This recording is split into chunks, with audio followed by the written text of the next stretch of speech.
আসসালামু আলাইকুম। আজকে সামারের একটা ডেজার্ট বানানো দেখাবো। আমি এখানে কালারফুল গ্রিন কালারের সাগুদানাটা জাস্ট প্লেন সিদ্ধ করে নিয়েছি। তার সাথে কিছু আইস কিউব অ্যাড করেছি। এরপরে ক্যানে যে কোকোনাট মিল্ক ওইটা কিছুটা অ্যাড করেছি। আপনাদের প্রয়োজন অনুযায়ী যে যেরকম লিকুইড বা গ্রেভি চান সেরকম করে আপনারা একটা ক্যান অথবা 2টা ক্যান ইউজ করতে পারেন। আমি এখানে 2টা ক্যান ইউজ করেছি।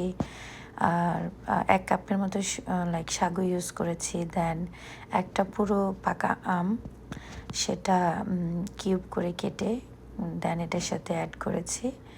তারপর সব কিছু ভালো করে মিক্স করলাম। এরপরে এটার মধ্যে আমি স্বাদ অনুযায়ী একটু লবণ, আমি সাধারণত মিষ্টি জিনিস যখন বানাই তখন আমি সাধারণত একটু চিনি অ্যাড করি স্বাদের ফ্লেভারটা আরও ভালো স্ট্রং হওয়ার জন্য। দেন আমি এখানে কনডেন্স মিল্ক ইউজ করেছি একেবারেই অল্প, কারণ আমার আমটা ছিল অনেক মিষ্টি। তারপরও আমি কনডেন্স মিল্ক অল্প একটু ইউজ করলাম, কারণ তাতে করে স্বাদটা আরও বেড়ে যায় অ্যান্ড অনেক একটা কী বলবো, খাবারটা অনেক সুস্বাদু হয়।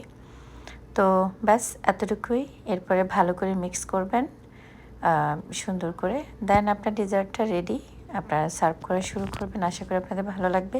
এটা অনেক মজাদার ছিল, প্লিজ ট্রাই করবেন আর আমাকে জানাবেন। আল্লাহ হাফেজ।